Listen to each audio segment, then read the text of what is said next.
I'm J.G. Michael, and this is Parallax Views.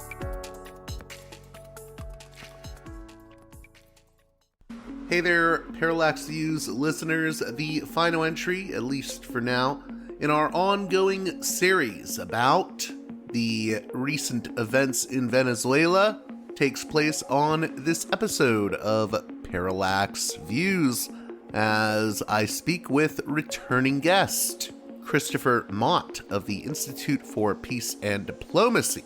We'll be talking about the capture of Maduro and the Venezuela operation in the context of the emerging multipolar order and what that means. This conversation goes into areas that aren't necessarily just focused on what has transpired in Venezuela. We're going to be talking about the implications for U.S. foreign policy and also for the world we currently live in. Is the old order dying? That's kind of at the center of this conversation. So that's a little bit of a preview for what you'll be hearing in the conversation to follow. Before we get to that conversation, though, I must remind you that I could really use your support on patreon.com/parallaxviews. One more time, that's patreon.com/parallaxviews. It is you, the listener, that makes this show possible, and I'm hoping to get a few more subscribers this month. Also, be sure to check out the website and newsletter of my one and only sponsor, Mike Swanson. He runs wallstreetwindow.com, where you'll get the best trading and financial news. I've had listeners make return on investment from Mike's trading tips, and if you sign up to his newsletter now, you can get his free ebook, The Twofold Formula, the single best trading pattern I have ever used. So one more time, head on over to wallstreetwindow.com.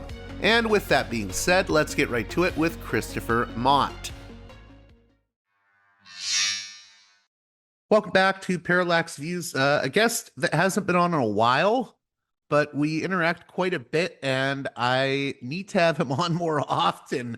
I'm glad he is back. I'm talking with Christopher Mott of the Institute for Peace and Diplomacy. He's the author of The Formless Empire. He's written for a number of different outlets, and we're going to be talking about the events unfolding or that unfolded this past weekend with Venezuela and Donald Trump and all this talk of the Don Roe doctrine. How are you doing, Christopher Mott? I'm doing quite well. How are you? I'm doing well. It's been a crazy past few days.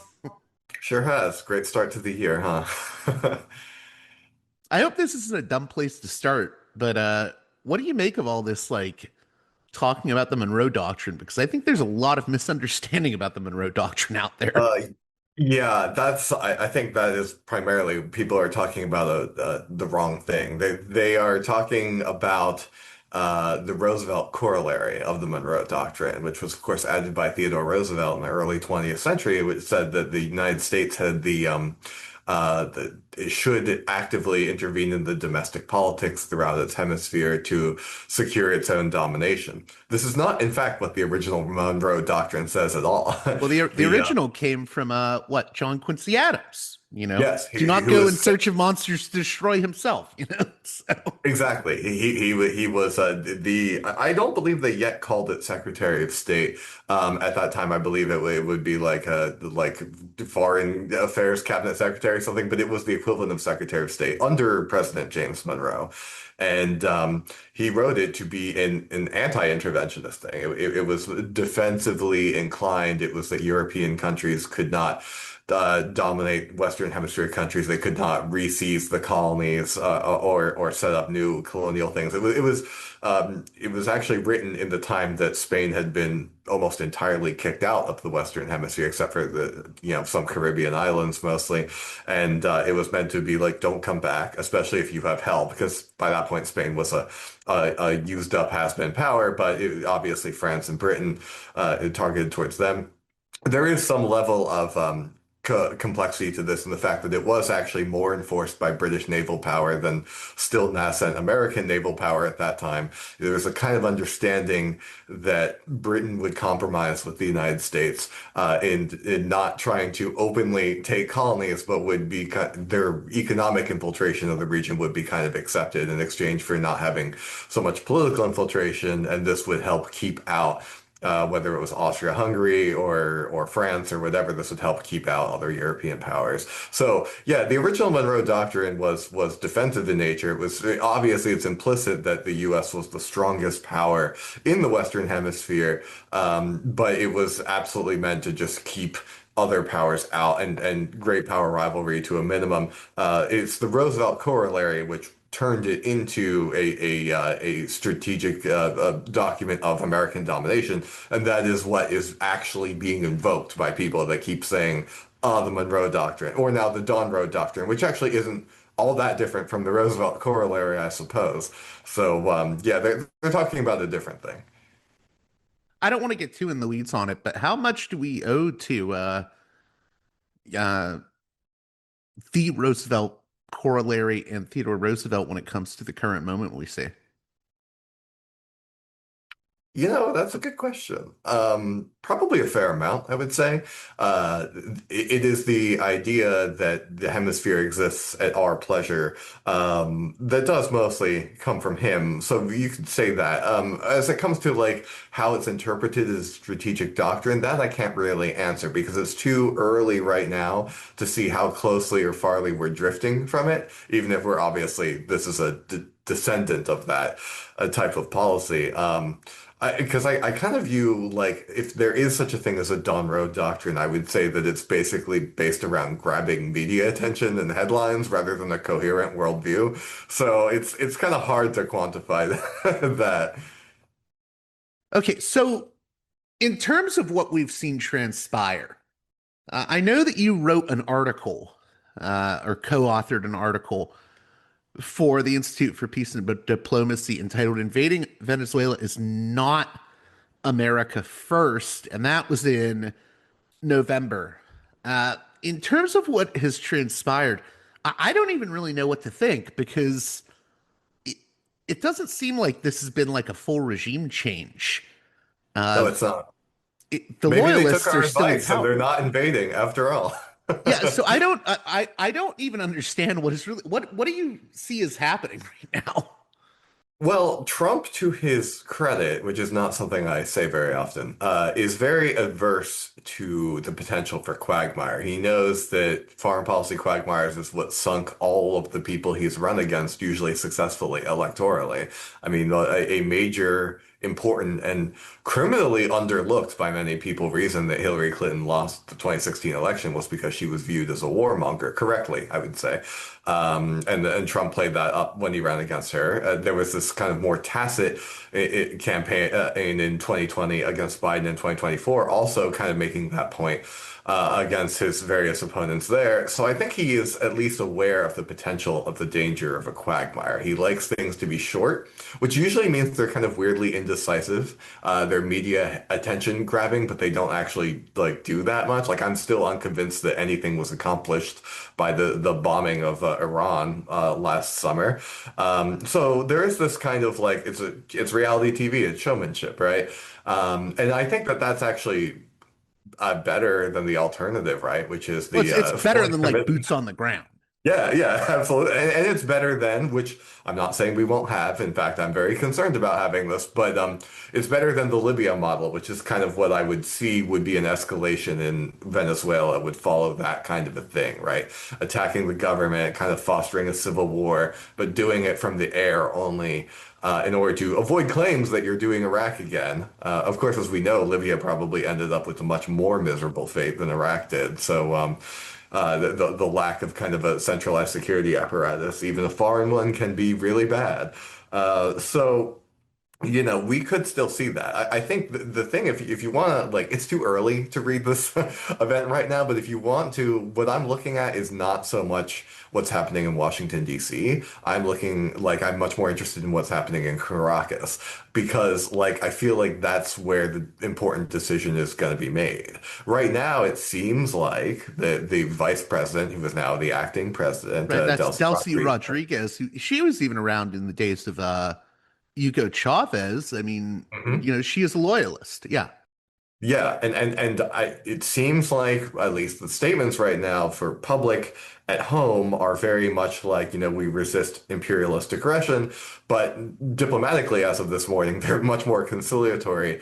It all kind of depends on what percentage of the Venezuelan military and government is is looking for an opportunity now that Maduro's out of the picture to have a grand bargain with the US. I think this is what Trump wants. It would be the quickest and cleanest way to get a quick win without like a sustained operation. But, Venezuela has domestic politics too. This is a thing that I feel like American foreign policy commentators think that we're the only country that has fractious domestic politics sometimes.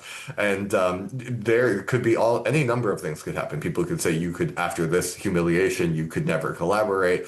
If you do, we'll internally topple you. Or it could be that the government is playing for time and marshaling its forces to have a stronger position. This could be drawn out. It could be drawn out in a purely diplomatic way.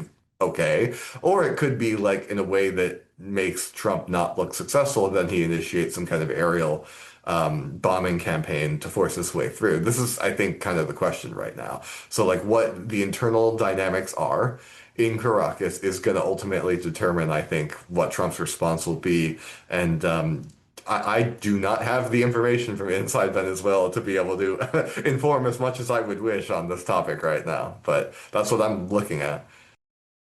So it sounds like what you're saying with the capture, kidnapping of Maduro is this hasn't been like the worst case where it becomes a quagmire where we get into a war, boots on the ground, etc., or we just do a regime change. What's your general view on, I guess, the operation that was undertaken? I mean, was this? I just feel like none of this was necessary and probably could end up being more trouble than it's worth if certain chess pieces go into certain places. That's exactly my view. Okay. It was completely unnecessary. This whole thing, Maduro was making the same concessions that if we have a perfect post-Maduro settlement, perfect by Trump standards, it's going to be very similar to what Maduro was already offering. So this is a very like fancy headline grabbing thing. And I really don't think, I think we could have avoided all of this, frankly, if we had just had to deal with Maduro, which didn't involve him having to leave the country immediately because he was already going to give Trump everything he wanted. Well, So he the was whole open thing to is, like face-to-face meetings. I mean, he was pretty, I don't know if conciliatory is the right word, but he was like, I'm willing to talk. yeah, of course. I mean, you always have to if you live in the same region as a great power, you always have to be a bit conciliatory, unless you have strong foreign backing, which Venezuela did not, simply because of its location more than anything. And so I think that it's just very pointless, honestly. Like, but it is. I will have to say the counterpoint to that is like. We've had a lot of, including under Trump in his second term, a lot of very embarrassing American military deployments. I'm thinking mostly about like the Houthis and the whole like cluster of that, and also knowing that our shipping acquisitions and industry puts about one ship out for every 100 ships that China puts out. We've had an embarrassing streak for the American military, and it can't be denied that this was a very successful, very impressive operation, regardless of what one thinks about it or its necessity, and I'm definitely opposed to it. But it was kind of proof that like the special forces still work, whatever. And yes, before anyone complains about that statement, I have indeed read the Fort Bragg Cartel, and it's a very good book. But nevertheless, like that functions as intended when it is deployed, and it's interesting to see that, and I think that is almost part of the reason they did it. It was kind of like oh, you're going to make fun of, our planes falling off the aircraft carriers in the Red Sea. Well, we'll show you that we can still come in and decapitate your government effectively. And they can do that. So that kind of could work as leverage, kind of background leverage in future negotiations with other countries, whether it's Iran or whoever. So that's like a kind of logical reason to have done all that from the I guess deep state perspective, if you will. So I can't deny that that was successful, but I do completely agree with you that it's pointless. And in the end, it opens up the potential. It doesn't mean the certainty, but the potential that something could go wrong and it will actually be worse than if we just hadn't had to deal with Maduro. In what ways could it potentially go wrong? Even if there's not like, even if this is like the end of it in terms of there's not going to be like some regime change war, how could this end up like creating blowback? If there's an internal struggle for power, which could be like, it will depend on how popular the positions that Rodriguez takes are, both internally and externally with the general populace. So that I could very much see there being like a coup, whether it succeeds or not, it would still have a lot of upheaval. There could be rioting. There could be all kinds of stuff. There could be a faction that says we'll never collaborate after this and sets off a kind of, I guess I wouldn't quite call it a civil war, but, a kind of network, maybe functioning more like something like the IRA that would, attack if American advisors come in to work on the oil industry. They could be attacked or held hostage by non-state actors. And you could even see, a faction, the negotiations go poorly and the government, regardless of who's in charge, says, okay, we can't do this. Like we're in full siege mode now. I mean, all I can say is that in the 21st century, if there's one thing American foreign policy has done, it has been to justify the policy actions of North Korea. And I think whatever happens with Venezuela, who by its proximity to us probably has to accommodate us to some degree. Nevertheless, I think more and more countries around the world are like, okay, it's security, everything, lock down everything. We've got to have a strong state. We might even need to acquire weapons of mass destruction because, as we all know, despite the rhetoric, the U.S. only likes to attack countries that don't have or have given up their weapons of mass destruction. So, I think you're going to see a kind of more of these quote unquote authoritarian states, not less, in the long run, regardless of what happens in Venezuela. So, in terms of the article that you co-wrote a few months ago, that term "America First" comes up. It's interesting to me, and I'd like your take on this. I feel like I don't want to sound like a conspiracy theorist, but I feel like there's sort of a psyoping going on within the sort of America First, sort of MAGA sphere of domestic discourse in the United States, where you have, websites like antiwar.com, Quincy Institute and whatnot have gained enough of a following. I've even seen people from antiwar.com on like Steve Bannon's The War Room. And I feel like there is this attempt to take those people, especially young people that are questioning the war state, the uniparty war state, and maybe redirect them back into being more interventionist. And I've seen certain conservatives like Matt Walsh saying things like, well, actually, I am a non-interventionist, but true non-interventionism is us totally dominating the hemisphere, and we have a right to invade all the Latin American countries and take Greenland and all of this, starting wars in our own sphere of influence. And I think that's a way to like redirect people that may have anti-war sentiments back into a sort of warmongering mode, if that makes sense. Do you think that may be happening? And what would you say to people that think, well, America First means we do have to be imperialist, just not in the Middle East anymore? I mean, that's what I'm asking you. So, yeah, I have a weirdly nuanced take on this, despite the fact that I'm against most interventionism, even in the Western Hemisphere, which is that the spheres of influence are inevitable. Like they are inevitable and they're gonna happen. Just as they always happened before. And with the last gasp of unipolarity going out the window, it's actually incredibly logical for the US to pivot towards the Western Hemisphere because the Western Hemisphere does, regardless of how you think we should manage our relations with it, whether, defensively, pacifistically, aggressively, whatever. The fact of the matter is there is no such thing as a universal empire. People have tried, we've tried, it always fails. It should Yeah, fail. we're moving whether people like it or not to multipolarity, and that has its own risks. It's not like utopia or anything. I think it's a net positive thing, even if the people doing it are incompetent and even if they're weirdly chauvinistic about everything, because I would rather have a war in my own hemisphere, in our own logistical network, even if I don't want that war, than another Middle Eastern war.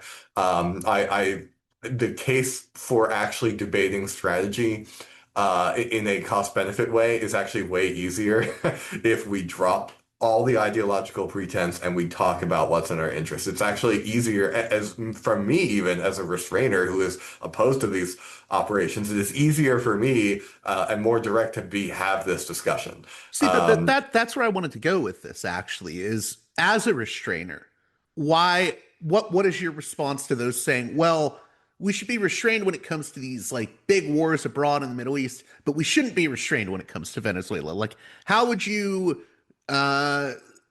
counter those sort of voices?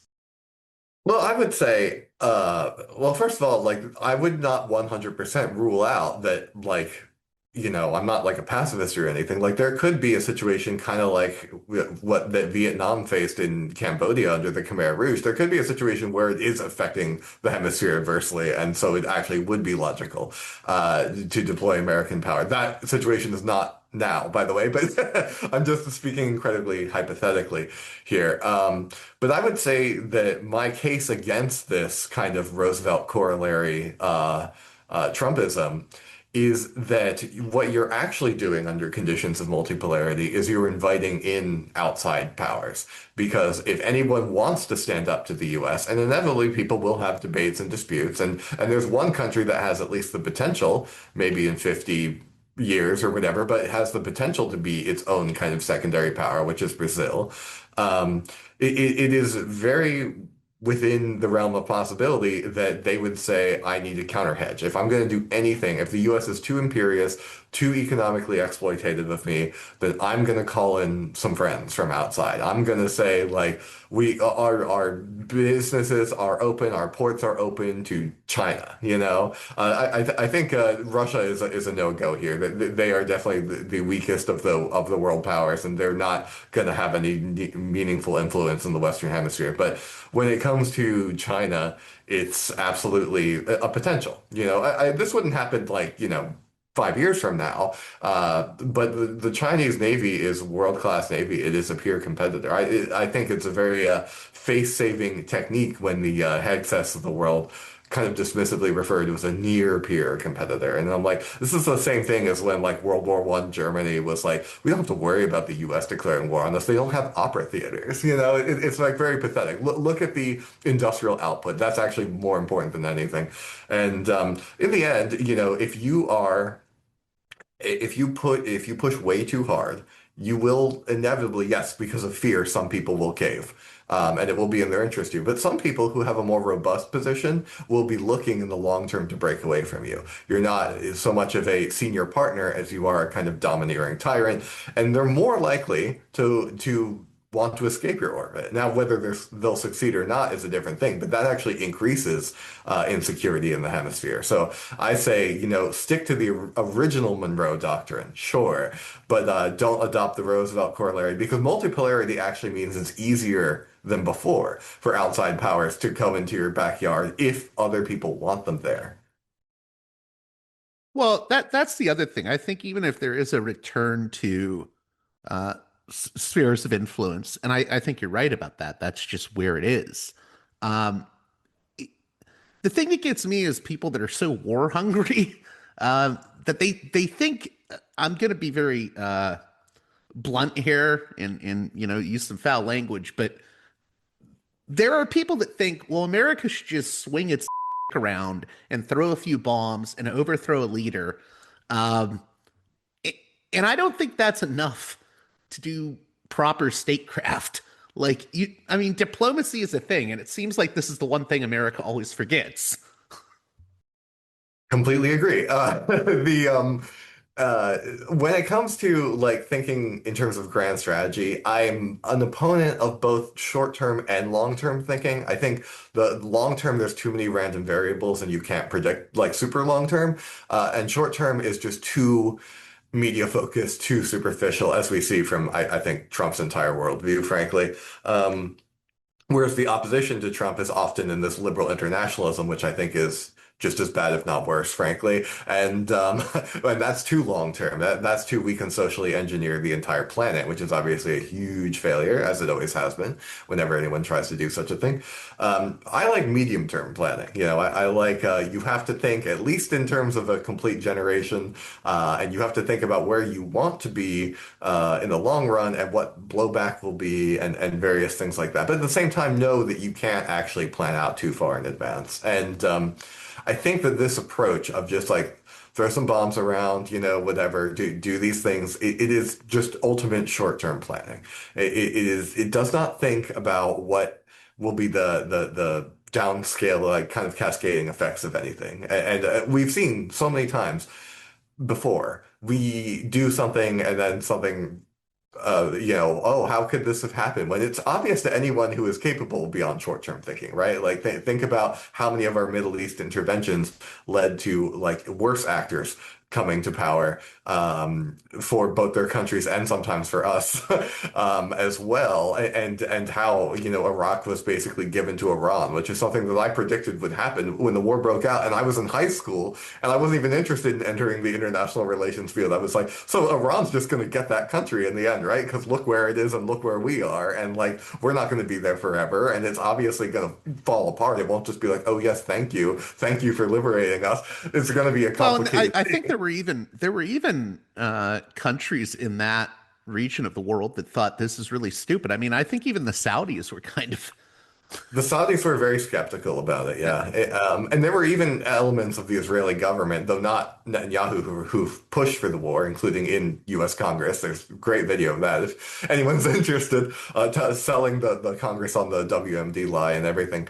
But there were elements of the Israeli government that were opposed to it too, because they correctly saw that Iran would benefit. But I actually think that Iran is a really great example of in much more recent times of like American short-term thinking, because like Iran, everyone says correctly that like China thinks in terms of centuries. I think Iran kind of does too, to a lesser extent, because they have a kind of hyper-modernist theocracy, which is kind of removing a lot of their ancient kind of civilizational thinking that they should embrace more of. But they have more of an ability to think long-term, and as weak as they are, and as many times as they've been owned by Israel recently, our recent bombing campaign against them, I actually think, is a good example of short-term thinking, because I think it went from the majority of young people in that country blaming their government, whatever they think of other governments first, to kind of rallying around the flag. They still hate their government, but there's this kind of nationalist consensus that's currently unfolding in Iran,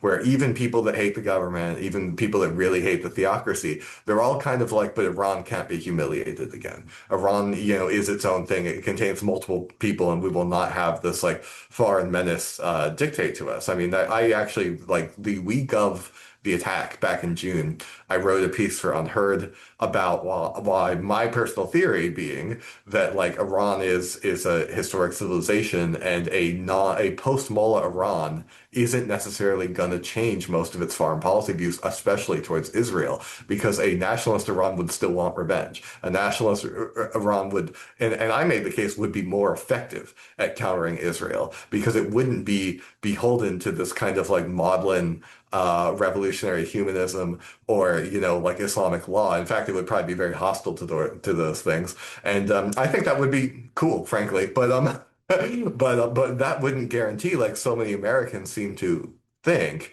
that would not guarantee that, oh, now it's friends with Israel, now it's friends with the US. I actually think it might be quite different than that. It has interests. States have interests dictated far more by their geography than what individual ideological bent of a government ever is. And people in the You US who cut are out too there for short a term, second. You said the states have. they're more connected to geography than they are ideology in the long run, right? Change the government doesn't change the state's interests. And so, in the end, you might have a temporary period where it's like, yay, like we got rid of those guys we didn't like. But in the end, their interests are gonna reassert themselves. And this is why it can't be short-term thinking, because even if you successfully topple a regime, the assumption that then it orients towards you and your interests is a false one. Often that does not happen. In terms of, well, I also wanted to ask you actually, what do you make of Trump just throwing the opposition leader Machado under the bus? Hilarious. If we get one guaranteed positive thing out of all of this, it's that. Well, once again, the Nobel Peace Prize is basically the Nobel War Prize, as it has been for many decades at this point. Well, Kissinger won it, right? Kissinger won it, but he did win it for actually making peace, which is something that That's no true. subsequent geopolitical Nobel Peace Prize, well, some have, but in recent years, no, like they don't even get peace deals. They gave it to Obama for God's sake. Well, what war did that guy end? He started several new ones. It's absolutely. I mean, when I see someone get the Nobel Peace Prize, I'm like, uh-oh, here comes our next like Ahmed Chalabi or like whoever like. But Machado was very much like a part of the NGO USAID ghoul complex, which is actually quite funny. It was something that we pointed out in our piece on Venezuela, just because we know that some people in the administration read our work, and we want to make it good for them. So not only did we make an American first case against invading, and hopefully they don't invade, but we also made the point that Machado was, a kind of USA ghoul type person and the kind of person that the government claims not to like anymore. I wonder if that, not necessarily our piece, hopefully, for my own self-interested sake, but that argument in general kind of made them more suspicious of her. But I think it's also just they saw the writing on the wall. If there's one person who could not rally the populace, who was deeply unpopular in Venezuela, it was Machado. Not quite as unpopular as Juan Guaido, who is even more of a hilarious meme figure at this point, but who I believe had like something like an 80 or 90% disapproval rating. But Machado is over 50% disapproval, so not a great figure. And I think it's just, well, they used her to gin it up for the Davos crowd, I guess. They got what they wanted out of her, and now they're throwing her to the curb. It's actually quite funny. Is there anything else you can say about Machado that maybe American audiences don't understand?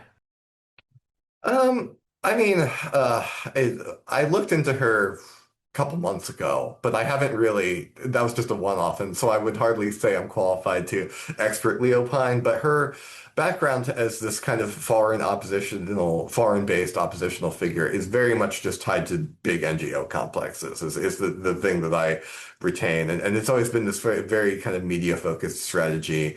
Um, the specifics, there's probably other people that would be better to talk about because I mean, I don't remember anymore. I wasn't looking into it recently, but it's very her kind of whole professional background is very what I would call Samantha Power adjacent, right? And that should fill anyone with concern. So, in terms of, do you have any thoughts on the liberal response to all this, where it's always prefaced by Maduro was a brutal dictator, but, and I mean, I'm kind of annoyed with all of this. I don't know why we have to preface it was the same thing with the Iraq War, where it's It like, doesn't mean anything. I mean, like, right, okay, well, there's two responses to what you just said. The simple one is like there is no coherent liberal response, right? Because there's like the Democratic Party has gone like really deeply neocon ever since Obama was president. So like you have that element, but also fighting with the fact that they have like oppositional defiance disorder with Trump, right? So like they'll attack him for anything, even on the rare occasion that it's something cool. They'll just, and so now you actually have that finally being used constructively, where liberals are attacking Trump on foreign policy, but they're only doing it because it was Trump that was doing it. Like I guarantee you, if Biden or Harris had done this operation, that they would be singing its praises. And also, many factions of the right would be talking how horrible it was, and you didn't ask for congressional approval. Like the two-party system is such a farce, particularly on everything really, but particularly on foreign policy because it's always just we support our president, we attack the other person's president, and it just goes back and forth and back and forth. And they trade this goofball label, who is the responsible diplomat and who is like the bold warmonger, and it just goes. And if you fall for partisan rhetoric on foreign policy, I'm sorry, just don't look. Do not look at that. Don't ever look at what the political parties are saying. This is all about.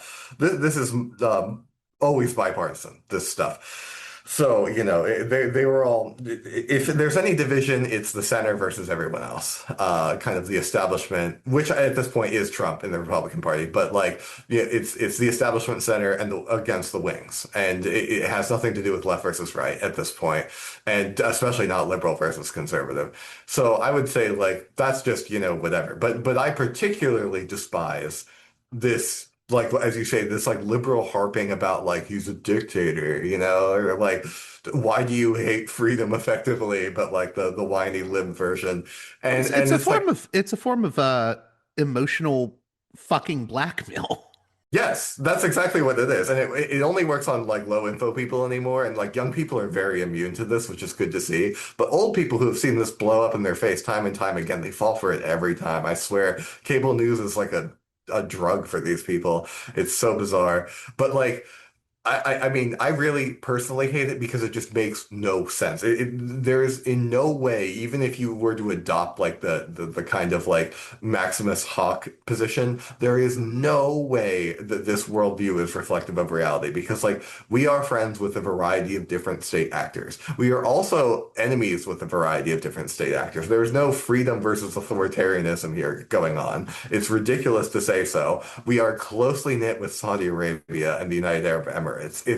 And you never get to hear you can't talk with them because they're I mean, sure, some activists probably say that, but like no one in power ever says that, and they shouldn't. That's stupid because we should have relations with everyone regardless of what the government looks like, unless they're directly attacking us. So I just don't get it. Like the entire country, and I've done recently a lot of historical research, both for almost 2 years ago, we did a study on the IPD website about George Washington's foreign policy views.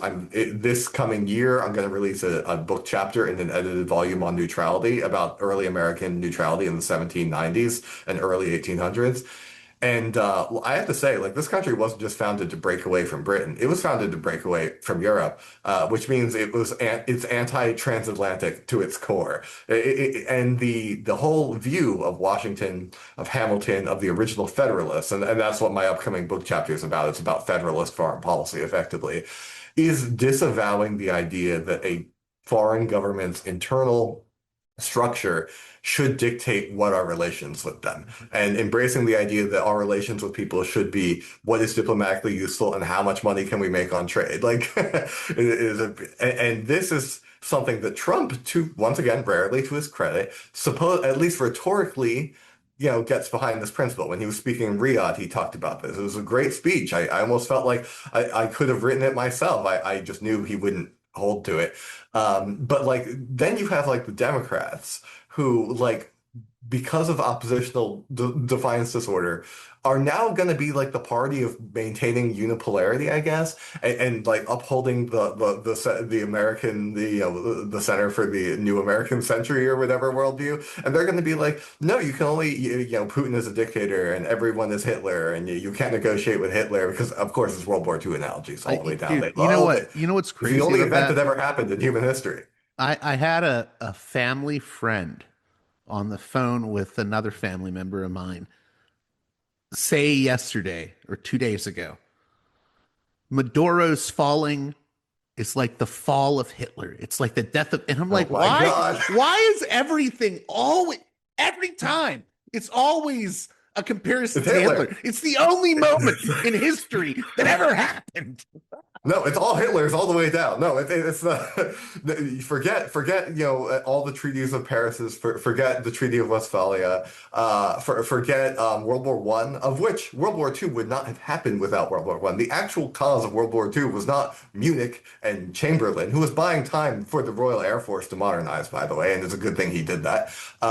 It was World War One. World War One caused World War Two, and what caused World War One? Well, going back to the American founding from the opposite direction. It was over-reliance on permanent alliance structures. It was hair-trigger alliance network. That is what caused World War One, which means that is what caused World War Two. So it's actually hawkish commitment to permanent alliances, you could say, that created that situation, which is why you cannot take anyone seriously who says you can't negotiate with someone because of their system of government. That's the dumbest bullshit I've ever heard in my life. Our first friends as a country were absolute monarchy France, which we got along way better with than revolutionary France, by the way. The first two revolutionary republics immediately had an undeclared naval war with each other, the second that France failed to drag us into their wars against the rest of Europe. So never trust ideological alliances, first of all.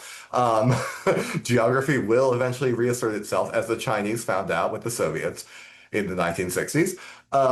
So don't trust ideological alliances. Just because someone shares a system with you doesn't mean that you'll always get along with them. And just because someone has a different system doesn't mean you won't get along with them.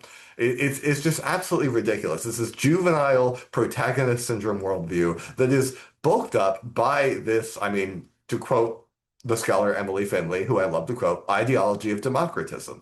The ideology that as liberalism spreads, there will be more peace and more trade. Therefore, war should be used to spread liberalism. And also, censorship should be deployed at home to crush criticism because we need the discipline of militarism to spread liberalism. And then when the whole world is liberal, then we can have our freedoms back. Thank you very much. I think this is a point you've brought up with the issue of everyone used this term authoritarian. And I think you've talked more about this idea of, I think you've called it bureaucratic centralization is a better term or a more useful term. Yeah, it is, because there is a authoritarianism is a meaningless word. I've never seen it used in the context that wasn't just a liberal complaining about a non-liberal system, but there's more than one kind of non-liberal system. In fact, liberalism is itself one type of system. Not to interrupt you, but even with Maduro himself, like to my understanding, the opposition is allowed to freely exist in Venezuela. They publish like papers and newspapers and stuff, and they have press. There's countries where there is not an opposition allowed. That's what I like. So what does it mean to call including a leader authoritarian? Democratic countries, because I mean, when you look at what kind of things were censored, especially in recent years, and what countries have done the censoring, I mean, you can't look at some modern countries, especially in Northern Europe, and tell me that that is a free system. Like, I just, or the United States, whenever Israel comes up, for example. Well, my point is just that even with the countries we call authoritarian, there's such a wide variance anyways. I mean, it's huge.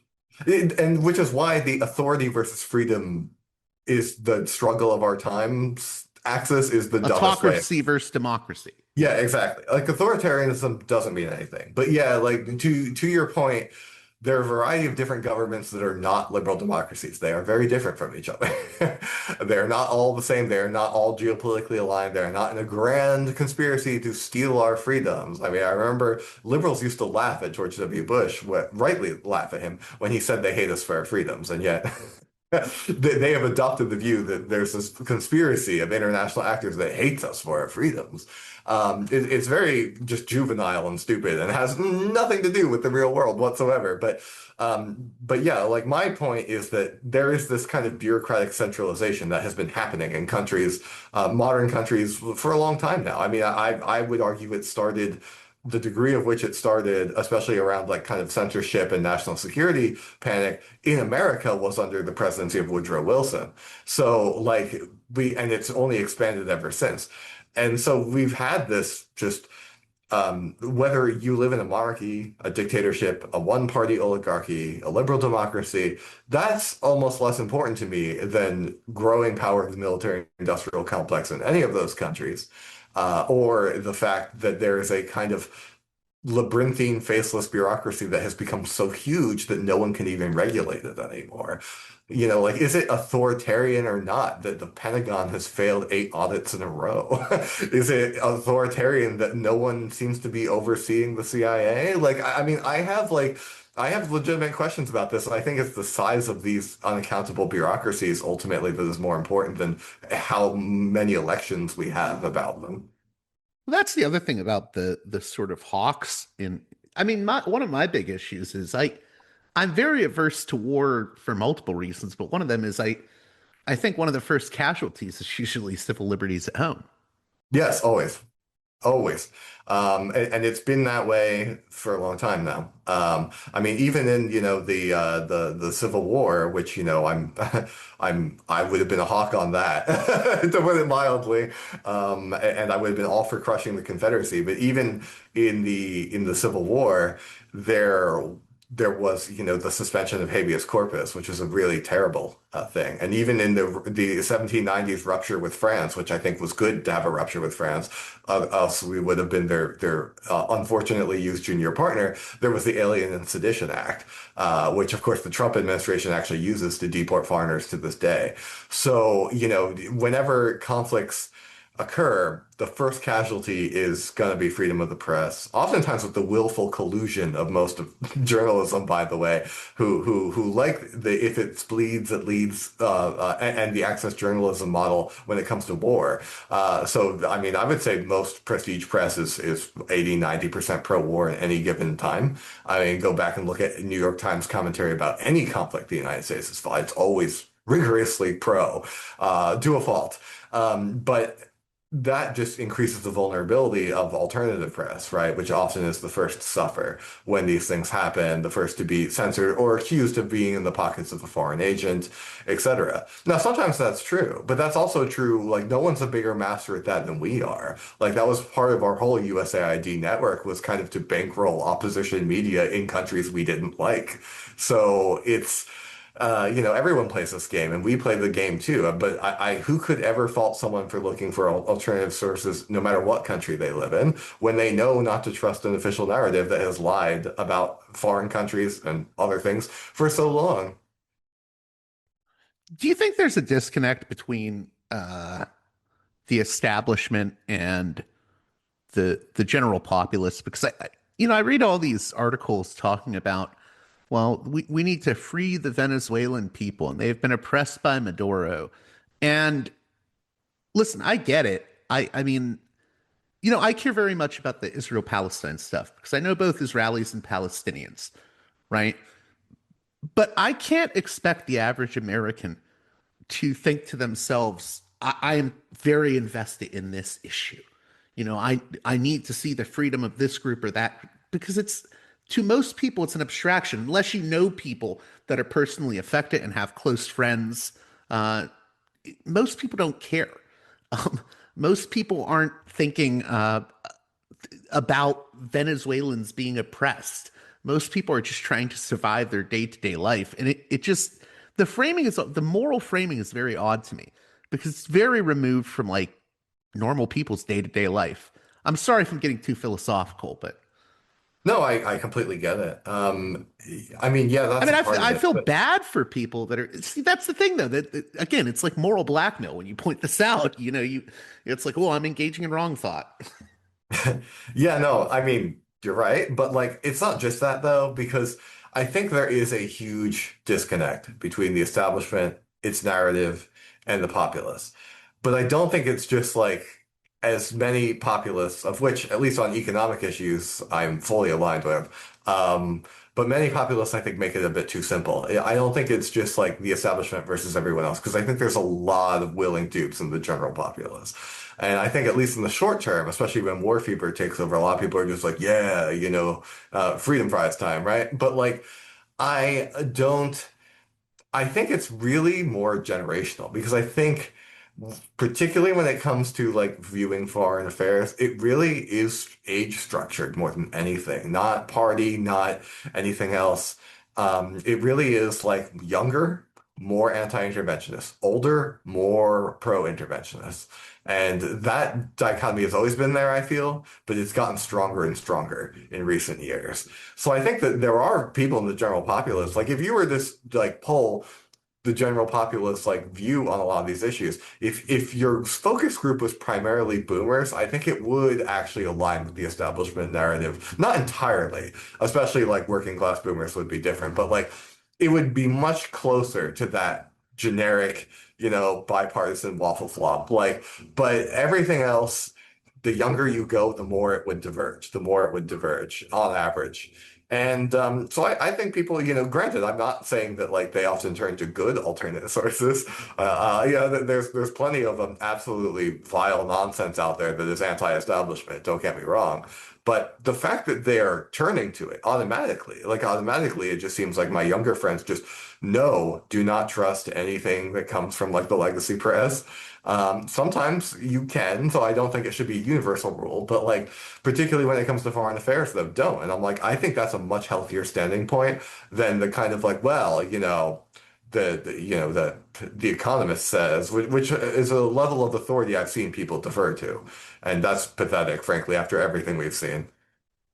What do you think the fallout from that is then? I mean, not just with the U.S. populace, but even with other countries. I feel like um, if the U.S. isn't careful with what it does, and if it doesn't do statecraft properly, yeah, I mean, it does have real effects. Namely, it can like undermine its own legitimacy, both domestically and with its relations with other countries. And I think that does have an impact. Well, I'm not sure how, on the foreign field, I'm not sure how much of an impact it has. Like, Okay. I would rather it not undermine its own, like, just make an ass out of itself constantly. But at the same time, like, in the end, like, in the interstate system, there is no ultimate boss. There is no teacher to tattle to. And, if you are strong enough, you can get away with a lot. Like, that's the fact of the matter. But in domestic politics, when you do have a kind of, authority figure that you can appeal to, I think it does matter a bit more. Even though, yes, you can still ignore people and manipulate and distract them. I'm not saying it, it's the most important thing, but it does matter because people just see all the self-contradictory lies all the time. They whether it's, oh, we're anti-authoritarian, but we love Saudi Arabia, or or we're for human rights, but we love Israel. These kind of things, or if it's just domestically, we're a free country, but you're not allowed to criticize our favorite ally.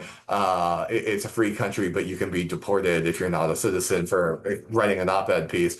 And the existence of the Patriot Act. I mean, I could go on. This stuff is just so self-contradictory. I just think automatically people don't trust authority, and I think that's wise. It's wise not to trust authority. It's unwise to then just automatically trust anyone who claims to be anti-authority, of course. But it's wise to just have that level of self-awareness. I think that's a good thing. And when I see all these media figures complaining that, oh, we've lost the narrative, people are lost, they're just admitting that their primary job is to be a gatekeeper rather than an informer.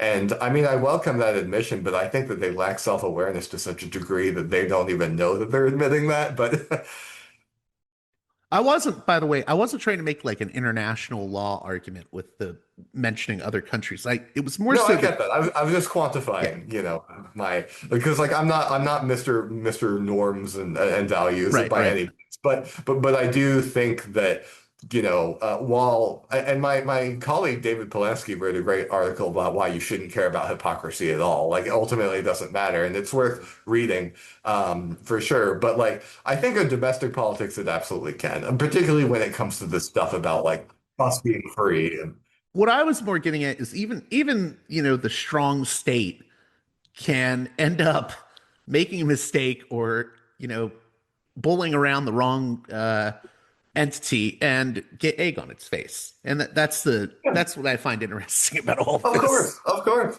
Yeah, I mean, like I'm I'm not surprised that more and more people are just sorry, someone is really going to town with a weed whacker nearby, I guess. No, I Um, can't hear it. oh, good. Good. I'm glad to hear that. But I'm always I'm not surprised that people are just more distrustful. I think that's rational. What surprises me is how that there are so many people, once again, skews older, who don't do that, right? There's so many people you will have a conversation with who have been on this world much longer than me and have seen so many times something has gone horribly wrong. Someone from authority has lied to them. And yet the next time it rolls around, it must be different this time. I'm just, that truly is what's baffling to me. And you see this every time there's a new upset, right? Every time we have a U.S. intervention. So Venezuela right now, it was Iran 6 months ago. All these people, oh, this is different this time. And it's like, well, it might be in the sense that like Trump doesn't want like a full-blown regime change war, at least so far. It doesn't seem that way. And that's a good thing. But like, it's still the same thing. It's that like it's sold on a pack of lies. It'll have downstream consequences, and then we have to hear from these same people, oh, well, we couldn't have seen this would happen, or they try to blame it on someone else.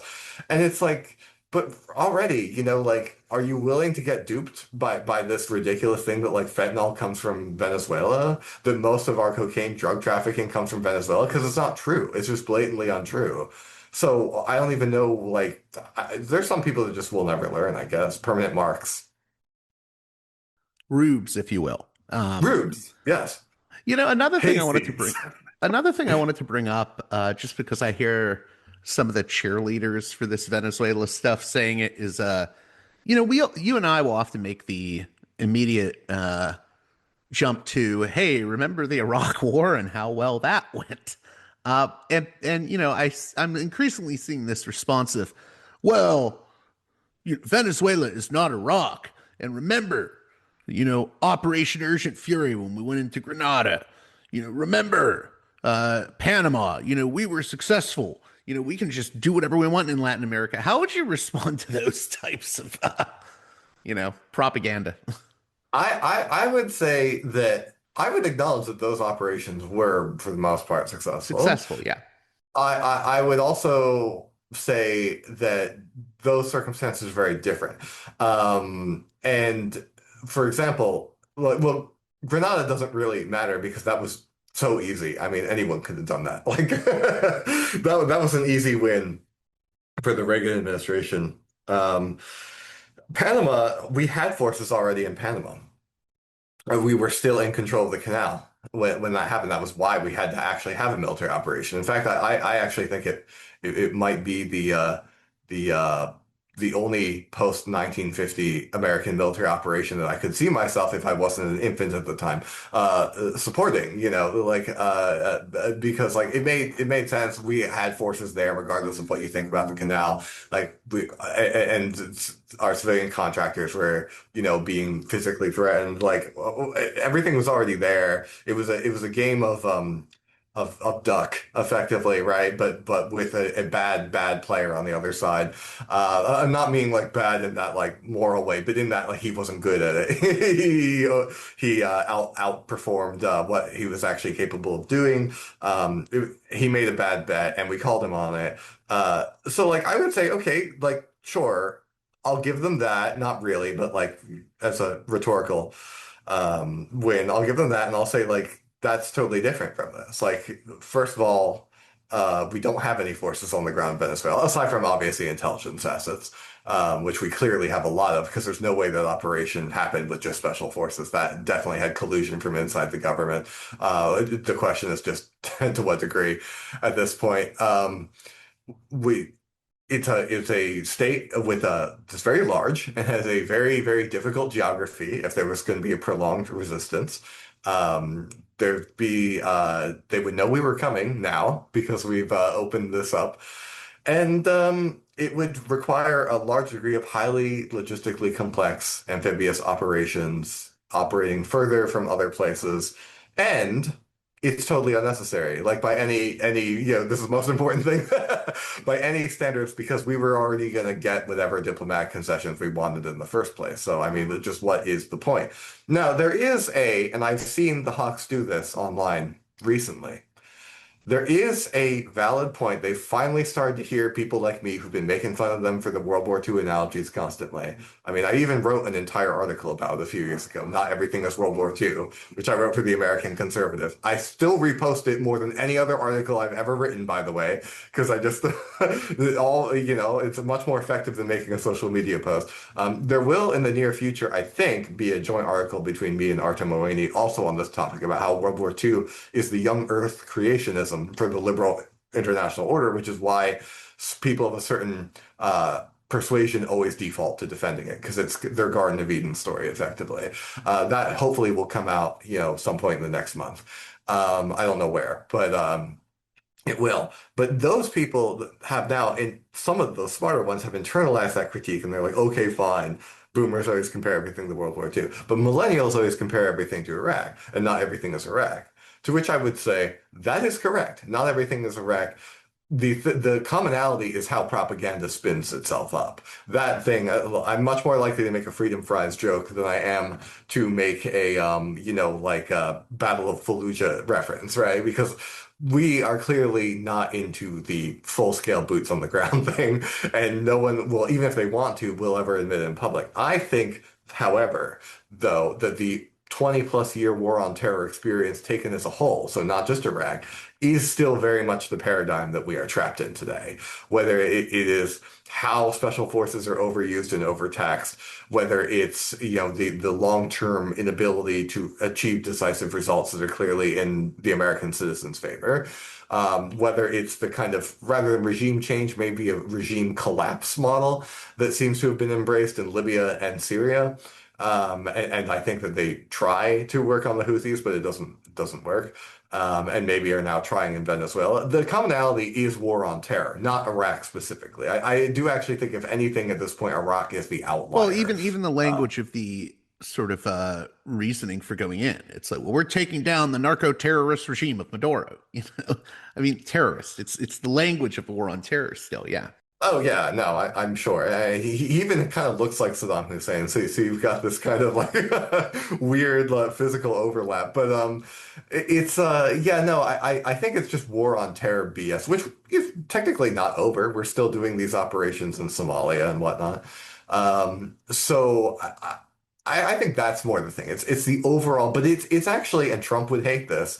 It's actually like more Obama's foreign policy that he's following rather than Bush's. So it's like slightly more clever, slightly more in the background, less like caskets coming home from a disputable war, and much more this kind of like quiet, background, cloak and daggers with occasional outbursts of loud dramatic events. But even then, like, you can't really compare the capture of Maduro to the assassination of bin Laden, because like bin Laden did attack us. I mean, I was happy that he was dead. I hosted a celebratory barbecue party at my apartment in Scotland, and invited all the international students to to my celebrate bin Laden's death party, and I don't regret doing that one bit. I mean, I also had a similar party for some American politicians so later on, so I'm fair, but it's like, that's very different. Maduro never attacked us, despite what Fox News tells people. Like, Maduro has never attacked us. Like, we have only attacked that country, not the inverse. So that is a key difference. This is not, it's an equally impressive showing off of American capacity to do these special forces events. But in terms of what it actually means for people, absolutely ridiculous. Like, I mean, like, no comparison whatsoever. Well, so Trump has also sort of like talked about Mexico and Colombia, and you better watch your back too, Mexico. You better watch your back too. I mean, how would you, if you were advising Trump, what would you want the policy to be on Latin America? Well, I'm glad you asked, because I actually tried to get a project. I'm sorry funded. the question was loaded, but Yeah, no. I am glad you asked, because a year and a half ago, I tried to get a project funded where I would try to come up with, like, predicted like it's going to be Western Hemisphere first in the future, and I want to do a project about what that should actually be. I did not get funding, however, so I wasn't able to do it. And one day I would like to do it, however. So I don't have all the research that I wanted, to be asked that question, and I could present you like my official findings. So I'm going. Not only was that a while ago, but I wasn't able to do it. So I'm going more casually and informally here, but. What I think the key to American success always has been, by the way, ever since we founded the Navy. Remember, we founded the Navy to fight France, our allies, and fellow revolutionary republic. So the very non-ideological Navy. Our key thing should be naval power. Our key thing should be that we are geographically the most fortunate country on Earth. We have the size combined with population, combined with resources, combined with distance to peer Two or near oceans competitors. separating us Two from big oceans, technically more, right? Arctic Ocean, whatever. Like we have a lot going for us. It's why we've been successful. Like, sorry, it's not like our values or anything. Like, no.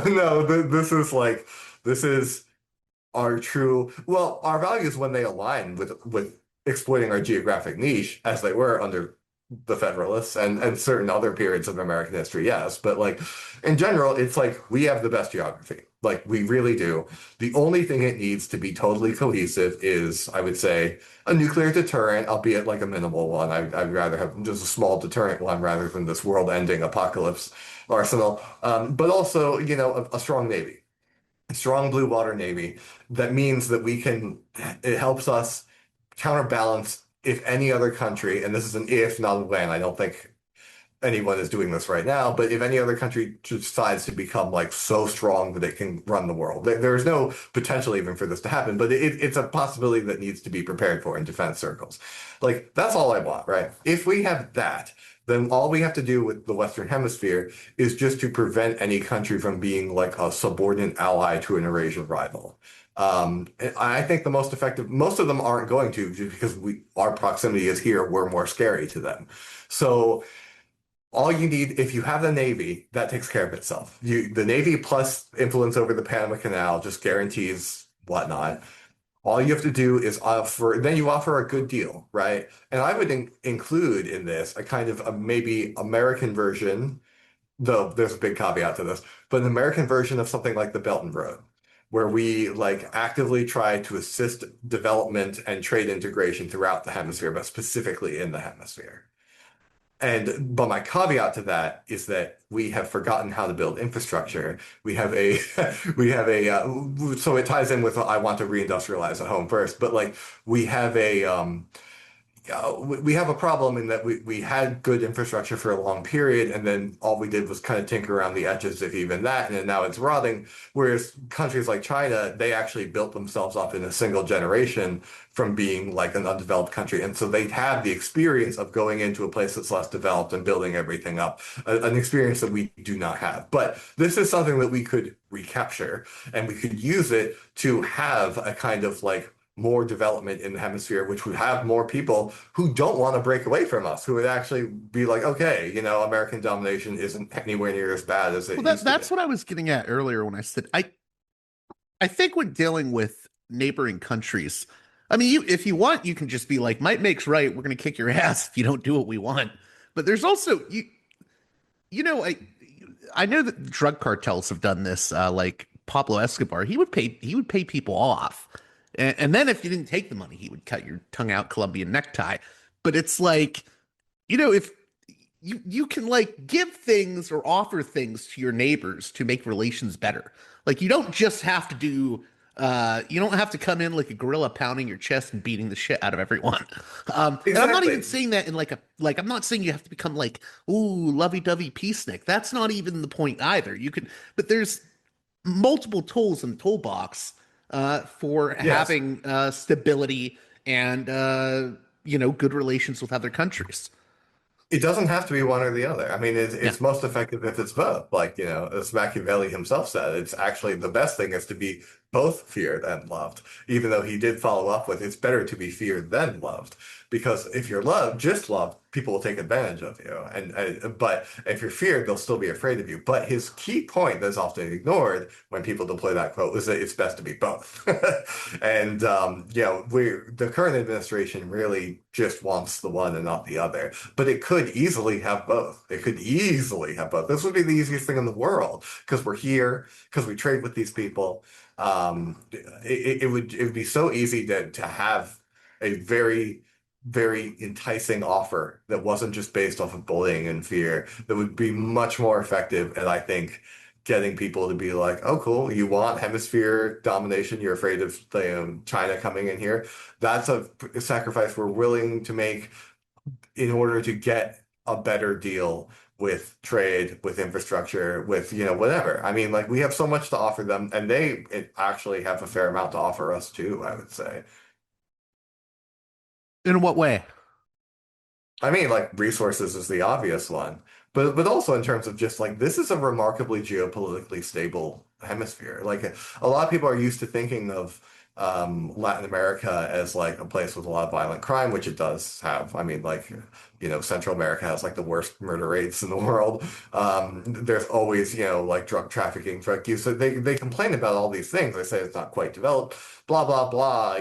But that image that Americans are fed is ignoring a lot of more recent positive developments, especially in like the Southern Cone with like quality of life and whatnot, but also in general, like just think about like when was the last time there was border revisionism in Latin America? It was in the 1930s with Ecuador and Peru, and that even then was starting to be an outlier because then you had the Chaco War, also in the 30s, was an attempt at border revisionism that failed miserably. Bolivia attacked Paraguay, very full of confidence, and then just got their ass handed to them like monstrously so.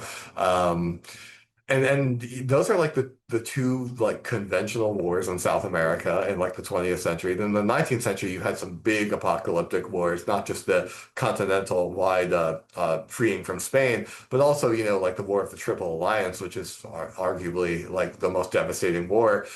But that was over in the 1860s, 1880s. Chile takes territory from Bolivia and Peru. But like compare this to Europe, compare this to Asia. Middle East, whatever. Like this is actually a remarkably stable hemisphere. Like the borders, even when they're contested, usually don't flare up. The countries usually just recognize each other and have relations regardless of what they think of different governments.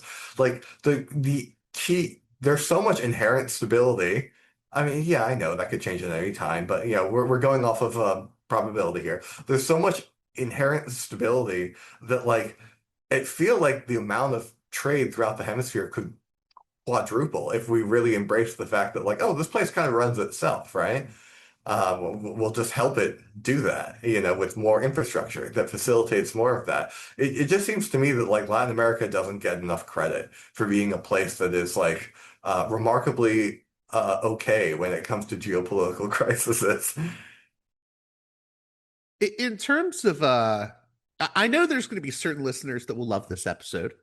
So I think some of my more libertarian listeners and certain segments of, the types that read the American Conservative may agree with a lot of what you're saying. What do you want to say to my more, and they probably make up a bigger share of my audience in odd ways, is what do you want to say to my more liberal listeners that may be like, oh my God, but we have to save the world? I mean, nothing much more in addition than what I just said about the whole, like, don't ever trust the word authoritarianism. There is no global battle of values, like, period, end of story. And it would be incredibly dangerous to have politicians in power that do genuinely believe that there is a global battle of values. Because the key thing I want people to keep in mind when it comes to multipolarity, which regardless of how strong America still is, and it is the preeminent power still.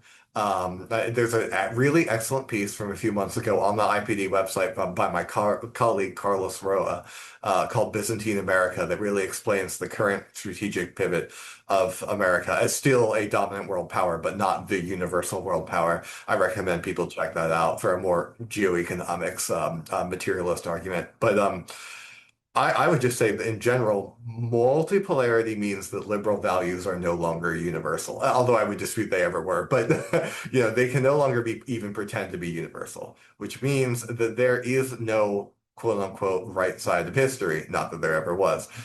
We have to navigate this, and if you want to keep our liberal democracy at home, it means you have to keep the military industrial complex in check, by the way. We have to navigate this from the perspective of our interests and of stability, not of missionary mentality. It is not our job to go out and convert other societies. It is not our job to attack societies because they have values that we don't like. We need, and I have a piece at By the Agon. way, it sounds like you're saying good intentions pave the road to hell.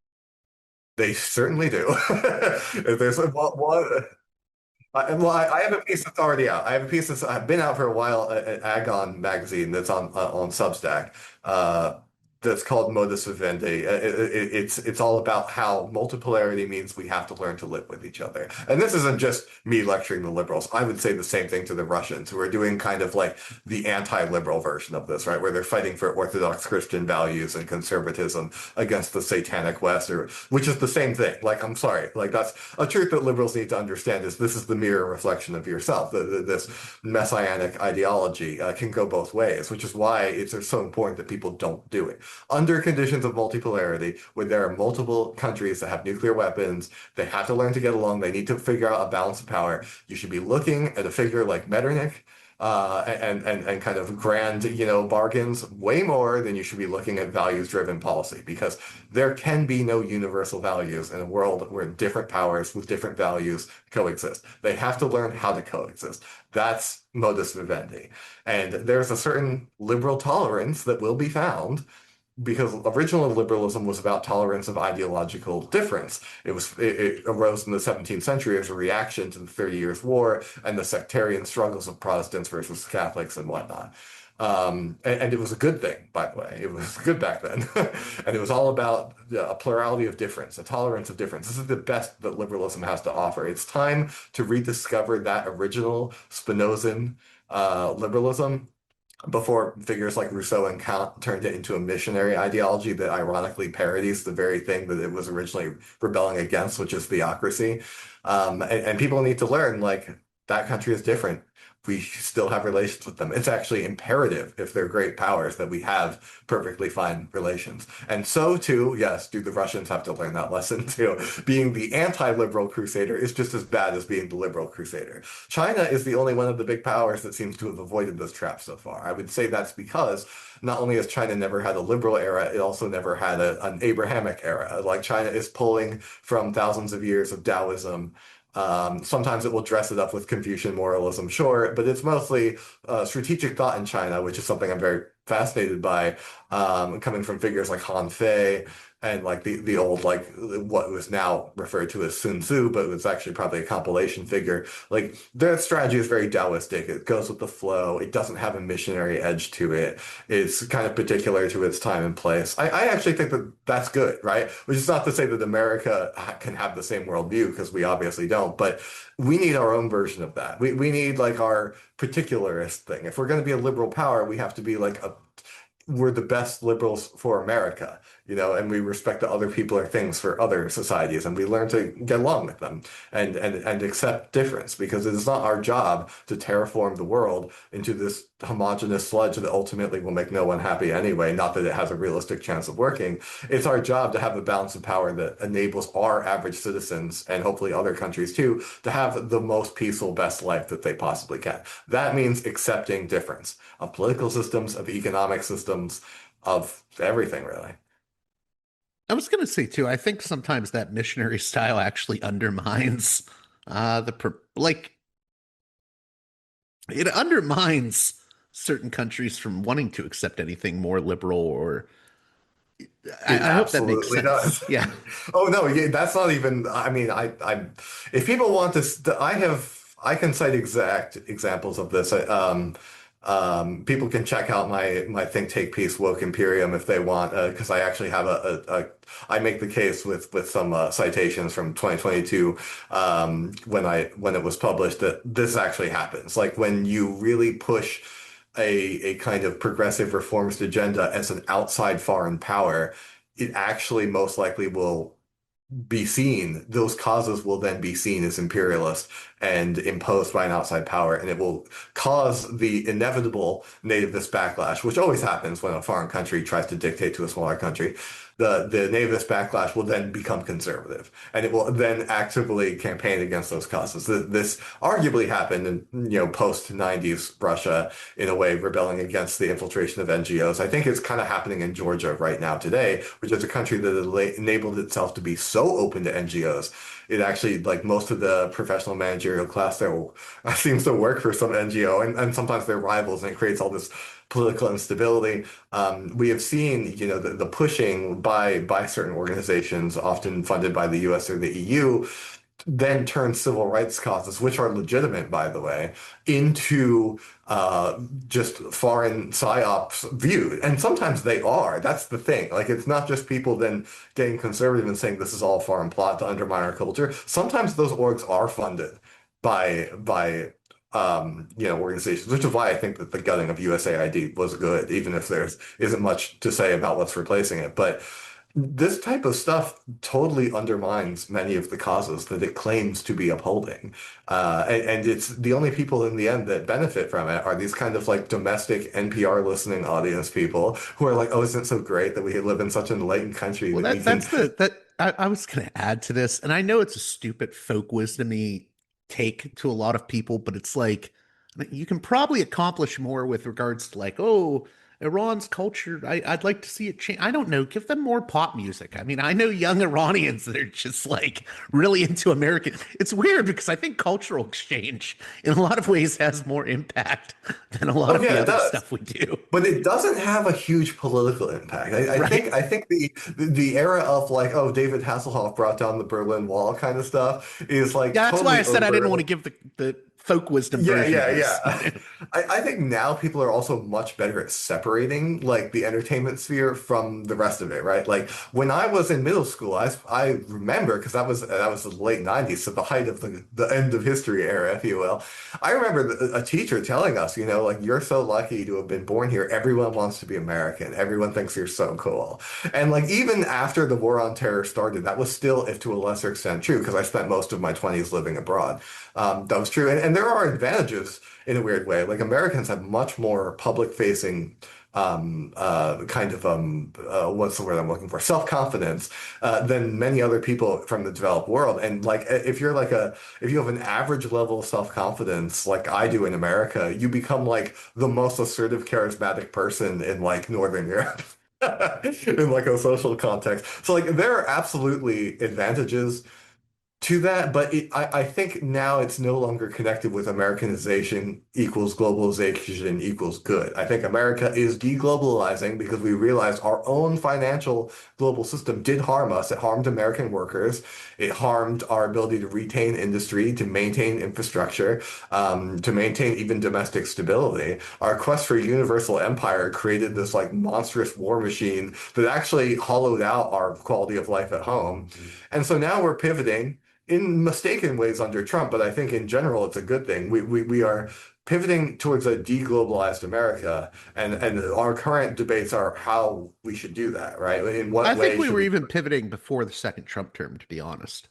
Yeah, yes. I mean, yeah, even with Biden on some level, there was, I mean, he was trying to like do certain things that were at least long-term pushing us towards bringing back certain elements of manufacturing. I think this is just the way things are going, in other words. Oh, I agree. I think Biden was also a kind of quietly deglobalizing president, as was Trump one, albeit like more in rhetoric than in action. I think that, there's not much positives I can say about the Biden administration, but one thing I really, really loved about it was everything connected to Lena Khan, right? Everything connected about anti-monopoly stuff. Like that's the kind of discussion I really want to have. Like what is the future of America? Also, if we create a space where we're not at war with everyone all the time and not spying on everyone all the time, then we can have a discussion about like what kind of economic system we want to live in post-globalization. And I think like going back to busting up trusts, breaking up monopolies, anti-Silicon Valley kind of attitude. I think there's a lot of potential in that. I'd love to see it. And I think most countries are really, with the exception of some really deluded people in the Eurozone, I think we're seeing a general like, okay, so the whole one world market thing, it does exist, but it can't be the thing that we base our society around, right? We all have to be a little bit distinct. We all have to be a little bit more aware of what self-interest is. And this ties in with me being like very left-wing on economics and being a realist, by the way. Like as a realist, I want to have an open and honest discussion about what the national interest is. And I feel like a really great starting point, sorry, I just keep giving like reading recommendations, but whatever, is Phil Cunliffe's book on the national interest that came out recently. And I did a review of it for Responsible Statecraft too, if you want like the mini blurb before you decide to jump in. But his book on the national interest is all like, we need to have a discussion literally defining what this is. And it also needs to understand that it can't be the international interest because there's too many different forces at play. You have to be humble and you have to start with what is a self-governing community and build out from there. And I think he's writing as a British person from the UK's position, but I would say as a citizen of the US, I just think like we have viewed ourselves as so intrinsically tied to being the world empire for so long now, arguably since 45, but especially since 91, that it's so ingrained that we've lost our ability to even see ourselves as having a national interest. There's America's interest, which is the world's interest. And the conflation of those things is really damaging, not just for other countries, obviously, but for us too, because it means, whether it's in Latin America or in the Middle East or whatever, it means that like we know what is best for everyone. And then we have to defend when that goes wrong or it backfires, we have to defend why this was our interest all along. And it's like, but it wasn't, I think the national interest should be defined around what impacts the average citizen and not just, the defense contractors and ideologues and journalists. It's got to be, it's got to be something that you can see in your everyday life in a way. And so I would like to see, a move towards that. But that requires starting from scratch because we've just been so out of touch with that discussion. I know I have to let you get going because I've gone longer with you than expected, but there were two things I wanted to touch on. What does deglobalization entail? Because I mean, it sounds dumb for me to say this, but I think some people will be like, well, what does that mean? Because I don't even think, sometimes I think people don't even know what globalization means, the average Joe Schmo listening may not. So what do we mean? Because does that mean, I don't think it means like, oh, we're not going to have cultural exchange or trade. Like it's sometimes I think people don't understand what we mean when we talk about deglobalization. Yeah, no, I mean, I think we're so behind on this discussion that there isn't even a definition of what deglobalization is yet. I would like to have one, sure. Maybe we can invent it now. But if you ask different people, you will get different responses. To start with, I'd say we could all agree it means reining in the neoliberal experiment of the one world market with no trade barriers. That's what I think is the starting point that I think almost anyone would agree. From that point on, though, it gets very divergent as to what people would want. I imagine there's a lot of people on the right who want to deglobalize in some really weird, like racial, cultural ways. I'm not for that. I'm mostly viewing it as a kind of economic thing, economic policy. And once again, globalization isn't going away. The fact that there is a global market isn't going away. And it doesn't mean that it's a bad thing. It's just a question of how do countries deal with it? Should they base their economic policies around the global market? Well, that's what I was really getting at was I don't think the global market is going away. So yeah. Yeah. But I think our deference to it is, and I think that that's the key point, right? It's now that we're going to have a trade policy that is more based off of what domestic constituents hopefully want, or whether those domestic constituents be oligarchs or the people is now the question. But nevertheless, it's going to be more.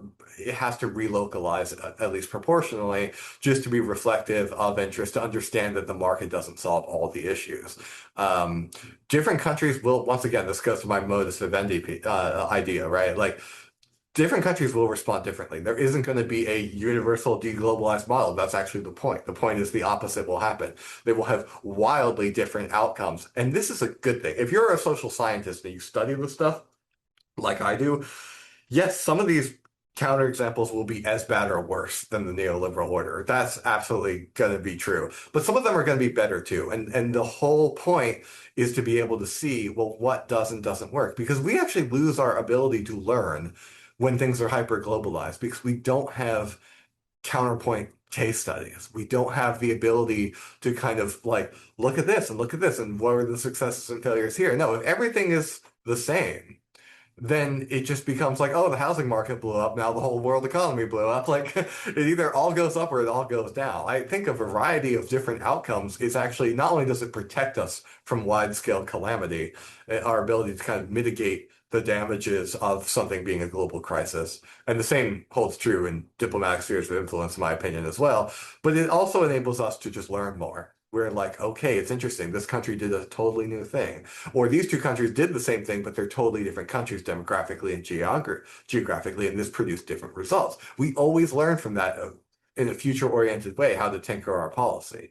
So, I mean, I welcome ideological divergence. I have like the opposite concept of diversity than like a modern HR department. Like a modern HR department is like, is diversity is skin color and identity and these are all that matters and everyone else has to be the same and have the same opinions otherwise you're quote unquote problematic or whatever. I say it's like almost the opposite, like we should be kind of Gen X style, more blind to the individual identity stuff and fair across the board, of course. But then we should actively cultivate worldview diversity. We should actively cultivate intellectual diversity because this is the thing I think we've lost in the social media era, both from the right and the left. It's been this kind of attack on like nuance and non-Platonic thinking, right? You have to go all in on one thing. And I think it's just so much more useful to be able to see like different, whether it's subcultures domestically or states abroad, just different ways of being. I think it just enables you to think more critically, both about other people and yourself. Very last thing, and this circles all the way back around. I said earlier, and I didn't want to be misinterpreted, but I said earlier, I'm not saying multipolarity is like a utopian outcome, but I don't think unipolarity is either. I guess No. the point I really want to get at is I think a lot of people are having a temper tantrum about the way the world, I think the Ann Applebaums of the world are having a temper tantrum. And it's like, well, what, Yes. even if you believe in, oh, the liberal national, it's, we're facing a brave new world. Multipolarity is coming, whether you like it or not. It doesn't matter if Yes. you may support multipolarity, someone may not. It's happening. Same with deglobalization. I think that what's weird to me is no one's talking about, well, what do we do? A lot of people are just having a temper tantrum over the fact that this is happening and it's not stopping. Yeah, I no, hope I, that I makes completely sense. agree. That's like a No, big issue for me. absolutely. Yeah. And you're right, by the way. It's extremely important that this not be a debate on unipolarity good, multipolarity bad, or the inverse, right? Because there are people that make the inverse case. Neither of these things are intrinsically good or bad. They're just concepts that describe a certain world system at a specific time. And the fact is, trying to make something that no longer exists still exists will be bad, right? So I have my critiques of unipolarity even going back when we were still under its supposed reign, and that mostly has to do with how much of a massive invasive security state and military interventionism that it costs to make that, right? Which ironically ended up undermining itself in the end. But like, I that it's not a moral judgment, that's an interest judgment, right? Like people did benefit from the unipolar era, but there will be people who benefit from multipolarity too, and there will be losers in all these eras too. There is no universal answer to this, like what's good and what's bad. It's a question of adapting to reality. And like, yes, like China is a peer competitor. Then we have like not quite peer competitors, but still countries that can stand up for themselves, like Russia and India. And in the future there'll be more. Middle powers is something I study a lot because I actually find them more interesting than great powers because they have to be restrained, but they're also very independent. So countries like Turkey and Iran, they're very interesting to me because they go their own way in this like subtle, interesting fashion. None of this is intrinsically good or intrinsically bad. It simply is. What is good and bad is how well you adapt to it, right? And like if you refuse to give up the dreams of the 90s, which no longer exist, and the conditions behind them, which is the relative size of the American economy and its proportion of predominant force, like they're not there anymore. It's more competitive. I think that a lot of good can come from embracing multipolarity, regardless of if it is intrinsically good or not. And a lot of bad will come from denying it, just because you're just adapting. In the end, this is a natural selection kind of thing. You have to adapt, right? It's the adaptive that survive. And I would just caution people of trying to follow a platonic model of what is ideal and really just like focus on the real here and now and like what pragmatically can you squeeze out the best cost benefit ratio at any given point. Well, hey, thank you, Chris Mott, for coming on Parallax Views. How can my listeners keep up with your work? I frequently publish in a variety of places. But it's too scattered to just send you the one. I would say that I'm mostly based at the Institute for Peace and Diplomacy in a professional capacity, and then in a personal capacity, which also includes articles that no one else wants to run. I have a personal website called GeoTrickster, though it is not entirely geopolitical, but it comes up a lot. Other than that, I guess I could be found on Twitter, though I'm not the most Twitter active person in the universe, at Christy Mott. And yeah, that's my roundup, I think. I'm very bad at self-promoting, but Well, thanks again, man. thank you. A special thanks to my $10 and above tier supporters on Patreon, who make this show possible with their generous donations.